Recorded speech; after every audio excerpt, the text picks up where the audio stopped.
tem nada impossível para Deus. Não tem nada que o Senhor não possa fazer. A palavra diz lá em Isaías 43, 13, o Senhor fala: antes de tudo existir, eu era.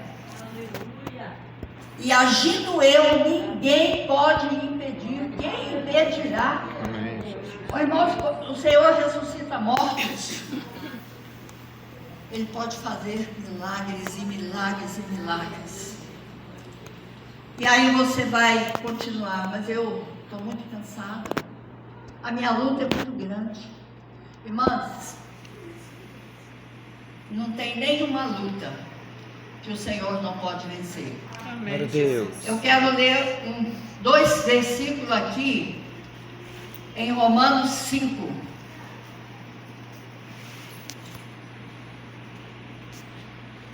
Deixa eu achar aqui. Romanos 5, o 4. Eu vou ter que pôr o dedo na boca, a Bíblia não vai. Está aqui. O versículo 4.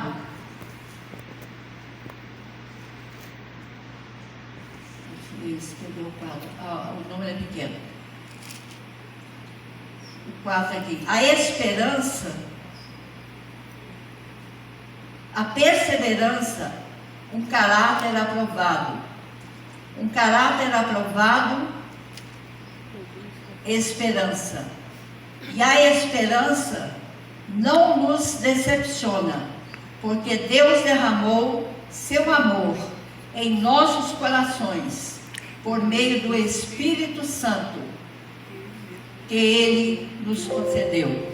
E tem outra versão que fala, o Senhor direto, o Senhor derramou seu amor em nossos corações. Amém. Irmãs, quando o Senhor diz para você que você tem que pregar a palavra, o Senhor que mandou falar, que vocês têm que ir pregar a palavra, não sei como.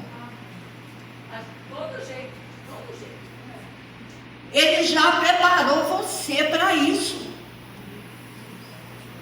Se você está passando luta, Ele já preparou você para vencer essas lutas. Porque o Senhor está dizendo que Ele derramou o amor dEle sobre nossos corações. E o Senhor age conosco sobre o quê? Sobre o amor dEle, sobre o poder dEle e o amor dEle. O amor do Senhor é incondicional. Que amor é esse? E o Senhor quer intimidade conosco, irmãs. E nós só conseguimos intimidade com o Senhor através da palavra. Mesmo que você chore, eu quero falar para as irmãs, chorei muito, ainda estou chorando. Mas na hora que eu choro um pouco, eu estou sentindo o conforto que está chegando. Os meus filhos estão, agora até que parou um pouco, mas a minha filha ainda não. Mas você vem para casa hoje? Você tem que dormir aqui? Eu falo com ela assim, tem anjos na minha porta, dorme na sua cama e fica quieto, quem tem que dormir aí é você, não sou eu. Eu falo com ela assim, quem tem que ficar com você? Ah, mãe, então eu vou aí dormir com você. Eu falei, você tem que dormir com seu marido, não é comigo não. Faça favor. Já tinha câmera, puseram alarme. Eu falei com ela, o tanto de coisa que está aqui, o ladrão não vai conseguir nem ficar ali na calçada, ele vai ter que correr. Porque eu não tenho medo, irmã. A única coisa que é ruim é a solidão. Porque chega a hora que eu acabo de orar, leio a palavra, e às vezes falo assim, glória a Deus, eu vou dormir. Mas às vezes sento ali na beirada do colchão e vem o pensamento. Vai fazer 3 meses agora, dia 10. E aí vem aquele pensamento, e eu falo, Deus, acabou. Sabe, acabou. Mas eu creio que eu vou encontrar. Que eu vou encontrar lá nas regiões celestiais. E eu quero dizer para as irmãs aqui, que quando o seu filho, ou seu marido, ou quem quer que seja que te incomoda, que tenta atrapalhar a sua vida espiritual, repreende, irmã. E fala, eu te amo, mas eu vou continuar olhando por vocês.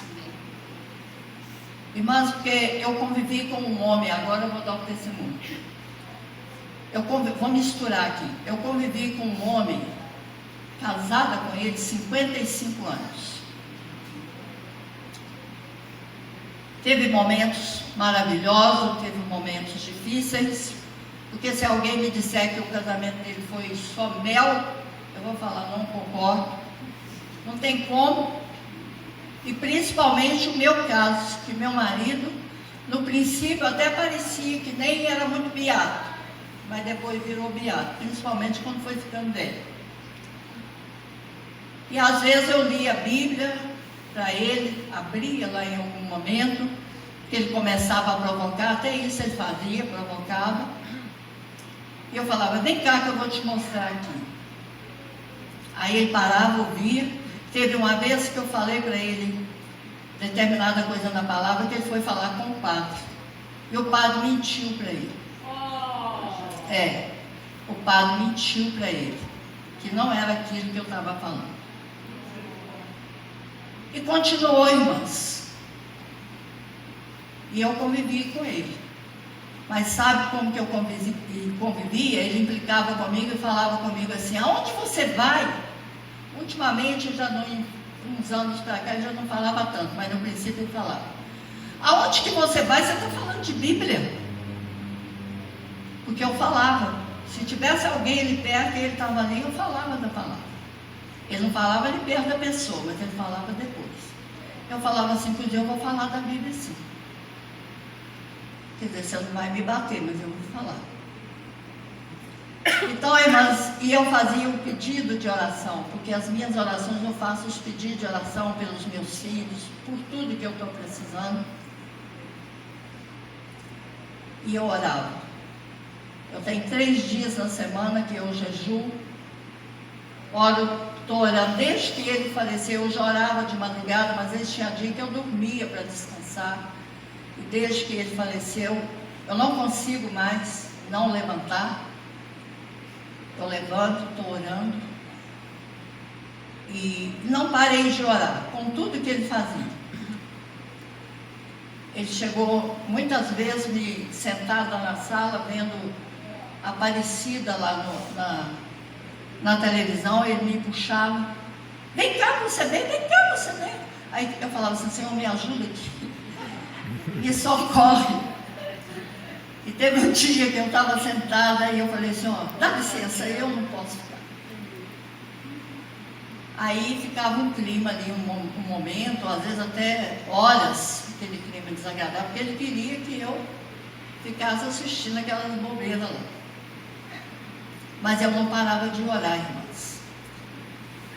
E ele sofreu várias coisas. Em 2011 ele teve que colocar estentes no coração, ele ficou hipertenso, não chegou a ter infarto, mas fez várias cirurgias, mas era um homem ativo, dirigia, teve que pegar até um carro que fazem, muda lá um carro condicionado, adaptado, exatamente, porque ele tinha 2 próteses nos 2 joelhos. Mas em casa ele fazia tudo. Ele que limpava quintal, ele que fazia compra. Eu estou estranhando muito, porque eu tenho que sair para fazer compra agora. E quando foi 2023, mês de julho, ele foi fazer uns exames com um médico que ele já conhecia. E o médico falou para ele que ele estava pediu um exame e falou que ele estava com um tumorzinho no rins. Tumor muito pequeno. Que era para esperar 4 meses, que era para operar depois. Ele esperou, depois levou os exames. E o médico falou, você tem que operar. Irmãs, mas ele estava bem, muito bem. Eu não achava que meu marido ia morrer. Mas eu não parei de orar pela salvação dele, principalmente. orava pela saúde dele, mas pela salvação dele. E quando foi dia 1º de maio desse ano de 2024, nós fomos para o hospital. Eu e meu filho, que foi levar com ele para ele operar. E o médico falou que o máximo dele no hospital seria 2 dias. E nós ficamos lá, eu e meu filho ficamos lá, aguardando.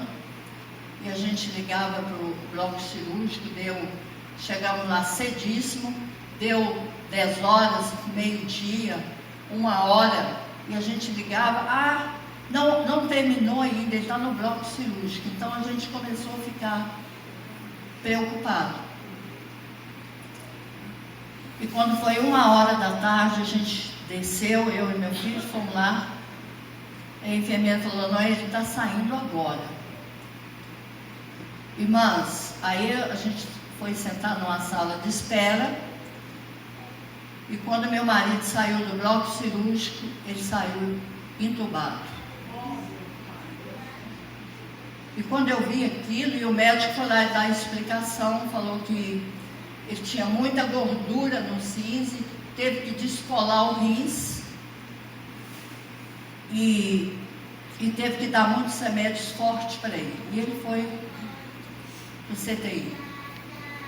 Mas quando eu entrei e vi ele ali, eu fiquei muito triste, porque o médico tinha falado uma coisa. E ali, irmãs, ele ficou 10 dias entubado. Mas no final, a gente já conversava com ele, ele já entendia tudo que a gente estava falando. Ele deu até senhas lá para o meu filho, que ele precisava. E ficou 17 dias no CTI. E foi para o quarto. E conversava, mas conversava baixinho, mas ele estava lúcido, completamente lúcido. E eu falei com a minha filha. Eu falei com ela assim, você que vai falar de Jesus para o seu pai. E ela é levita, ela canta, ela ia lá para o CTI, porque ele voltava, ficava no quarto, daí a pouco voltava para o CTI. Então ela ia para lá, cantava baixinho para ele, falava, e ele ouvia. O meu filho falava, porque meu filho também é do Senhor. E eu, quando ele estava no quarto, mesmo no CTI, eu orava por ele, ele ficava calado. Comigo era a guerra, né? Aí, irmãs, os últimos dias, faltava acho que praticamente 1 semana. Eu orei por ele, falei ali em nome de Jesus, porque eu ungia ele, eu ungia minhas mãos e passava no peito dele, passava no pescoço dele. E aí nessa oração eu falei amém, ele falou comigo amém. E quando eu falava que eu começava a ficar triste, a minha filha falava assim, mãe, o meu pai já aceitou Jesus. O meu pai sacode a cabeça quando eu falo para ele que ele precisa de Jesus. Aí eu ficava calada. E aí, irmãos, quando foi dia 10 de junho, ele faleceu de madrugada. E foi muito difícil.